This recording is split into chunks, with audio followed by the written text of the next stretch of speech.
outdoor environment. So whatever you do, don't get too confused, otherwise that'll hurt your ear and that will taste absolutely right. So yeah, these will be hung from the belt, so yeah, they use them daily. And Saturday was the big wash day for a Viking. They didn't call it Saturday, they called it Laugerdaga, which literally means laundry day, wash day. So every Saturday, if it's in the warm summer, they go down to the river to bathe, or if it's winter, they bring back buckets of water to warm by the fire. They wash their entire bodies from head to toe. They wash the hair, trim the beards, even rub oils and scents into the hair as well, like lavender, so it looks nice and smell nice and glossy. They would then take off the clothes they've been wearing, so they've been wearing them for a week. They would give them a wash, give them a repair, and re-dye them if they were getting a bit faded. They then put on a different clean set of clothes. So Vikings have multiple sets. They at least have 2 sets of woolies and 2 sets of linens for winter and summer. So yeah, so I jokingly call Saturday a spa day. So you look nice and you smell nice and you're ready for the week. From south to proud. But have you heard of the Anglo-Saxons before? Have you heard of them? They're around Jorvik at the same time. They went to Christianity, speak a slightly different language. Their bathing habits were terrible. Do you want to guess how often they had a wash? It's once or something, but it's definitely not once a week. It's really bad. Worse than once a month. Once a year, spot on, absolutely right. Once a year and on special occasions. I think sometimes you have 2 baths in your life guaranteed, one when you're born and one just before you're married. But yeah, about once a year. So you can actually see and smell the difference between a Viking and an Anglo-Saxon. They didn't want to be too clean or take too much appearance because pride is a sin, don't you know, with them being Christians, of course. But also they thought the bad smells would kind of protect you from the invisible spirits that make you sick. They thought if you smell really bad, these little invisible pixies that would like to climb into your mouth, your ears and your nose, making your body ill, would go away because of the repugnant smell. In fact, it's them who smells terrible, they're covered in bacteria, and they're making themselves sick. Yeah, we do know the Anglo-Saxons were very cheeky in making fun of the Vikings for being too fussy and prissy and clean and smelling nice. Why do you want to smell nice, everybody? You just don't understand that. So thank you very much for listening. Yeah. So it's actually quite large. Some people say, do we get any larger? Well, does this be large enough for most of your torso? So say if I'm in like a shield formation, so you kind of want this out in front of you. You don't really want it here, otherwise your legs will be stuck.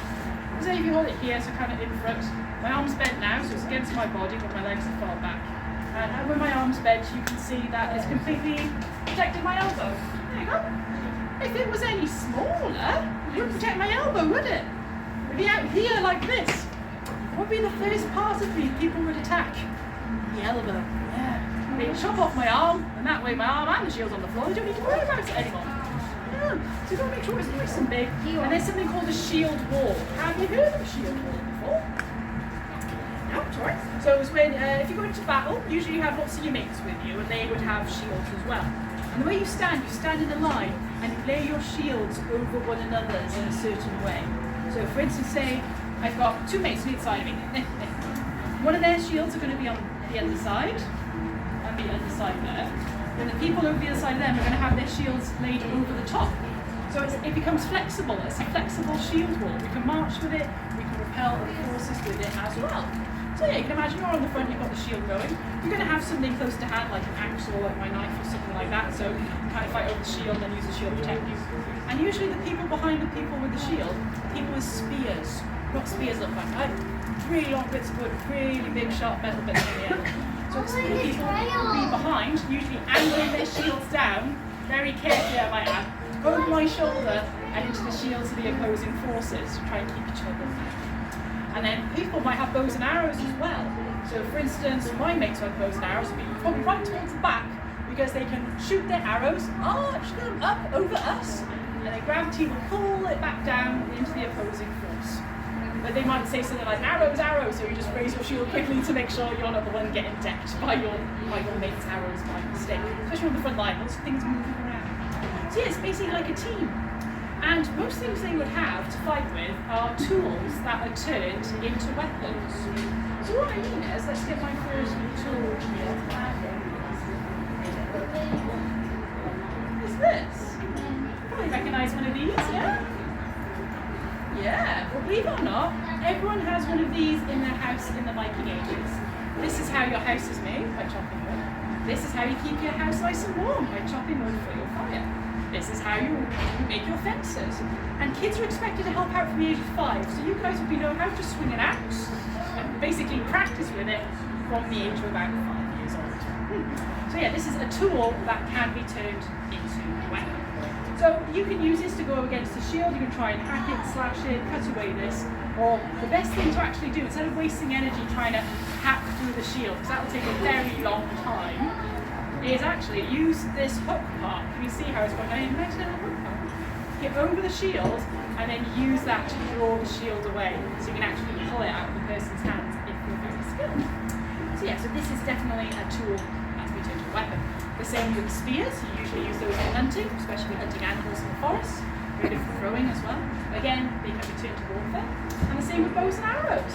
Some arrows actually have different arrowheads, some for hunting animals, they have like a big blade for cutting. But to get through the chain, they have really pointy ones, but again, a tool. In the same way that my axe, which is what we call this great big knife, this is also a tool as well. So let me just put my axe away.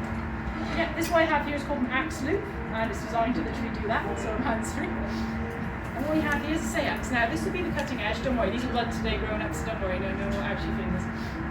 And this will be shaped this way. The handle will be made from wood, bone, or antler. Antler's top of the range, mine is cowboy, so I'm working up to the antler.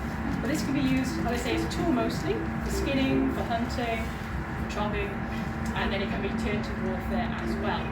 There's only one thing that's only used as a weapon. You can't use it to cut down trees, you can't use it for hunting. What's that one thing that's just a weapon? What do you think? Swords, spot on, absolutely right. So as I say, you can't go chopping down a tree like with this. It's not what it's meant to do. Nor can you use a great big shiny reflective thing to hunt animals. Again, the animals are going to scare a mile. This is just meant for the battlefield. And what we have as well, we have a fuller. This reduces the weight because you are supposed to be able to hold it one-handed all the time, swinging it, clashing it with all your might against other people. This actually reduces the weight a little bit, but not the strength. And what we have here, we have a lovely handle. So the way the sword is put together, we have a long bar of metal that goes down that the pommel is attached to. We then wrap some wood around it, some leather, so you have a nice grip. And this is called the crossguard. So this is actually to protect my hand in 2 ways. If I'm fighting, it stops my hand accidentally sliding up the blade. Imagine if that wasn't there, my hand would just keep gravitating and I might cut my hand. But also it's to stop anything pointy coming down the other side as well. So say if swords or axes clash together and then naturally they usually get drawn down, this stops my hand from getting hurt by someone else's blade or any opposition. So these would be very, very expensive. If I show you like even the size difference between my axe and the sword, look how much metal, how much difference there is between the two. So the more things are made of metal, the more expensive they are. So for instance, the cheapest tools and the weapons would be the axes, because the majority of these are made from wood, with only a little bit of metal, right? Then it would be bows and arrows and spears, same sort of thing. So their majority are wood, with a little bit of metal thrown in. This axe, this would be kind of like the price range of a family car. They are quite expensive, but most people can afford a family car. But however, a sword with its blade being as long as my leg, this is something as rare and as pricey as a Lamborghini. Just because they're out there doesn't mean every single person has one. Does that make sense? So they're very, very expensive. So yeah, but you could get lots of money to buy these things. There are 3 ways you can get lots of money in the Viking Age. There are 2 legal ways and 1 illegal way.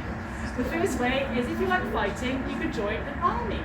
And your king, your jarl, the person in charge of you, will reward you with the best things. So the best armour, the best pay, so you can go out and protect their interests in other lands you visit.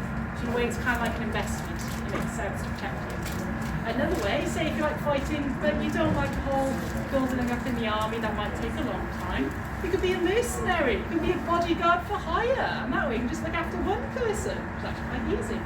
You do know that Vikings like to be bodyguards to emperors all the way down in Constantinople. Where you really just stand there looking fierce and a bit scowly, and it'll make people go away, because Vikings have such a strong reputation. We do know they get a bit bored though, because we find Viking runes carved in all sorts of places. There's Viking runes in the Hagia Sophia, so that's in Turkey, in the eaves. They were very bored. You can imagine looking at the person they're looking after, they're watching the whole procession. They get out their knife and they start to carve the Viking runes. And And what it says is Halfdan, so Halfdan is the person's name, so Halfdan carved this. So yeah, we think they got a very good one. It's kind of like you could have you doodling in your sketchbook at school, you know, to write things. We also found other graffiti as well. My favourite one is in a cave in Scandinavia, in Sweden, where it's got lots of graffiti everywhere, but there's one at the top of the cave mouth, and it's really tall. I think they worked out they had to get 3 people standing on each other's shoulders just to reach it. Nowadays we use ladders. But it says, "This is high." So you have a sense of humour as well. So you could become, I say, a bodyguard to an emperor. Much better way of life, lots of money then, lots of different food and spices and silks, lots of different gems for doilies. Now the other way to get lots of money is what Vikings are known for, going a Viking. Do you know it's a doing word? It's actually a job. It means being a pirate. It's when you go out, you basically attack people's settlements for their money and for their wealth. So you steal all the treasure, you come by boat. So yeah, basically means pirate. So they kept raiding monasteries and churches because at the time, churches and monasteries were actually quite wealthy. They're supposed to bring in the wealth to distribute it to the poor and the needy. But apparently Lindisfarne were doing the first thing and not the second thing. They were bringing in the wealth and bringing in the wealth and bringing in the wealth. So when the Vikings came in 793, they went to the monastery after landing their boats off the shore and scaring everyone. They went to the monastery, broke down the doors with their axes, and they stole all the treasure there. Because what priests are supposed to have to eat their dinner and drink from are wooden bowls or goblets. But these ones had solid silver instead, so a silver everything, even silver crucifixes.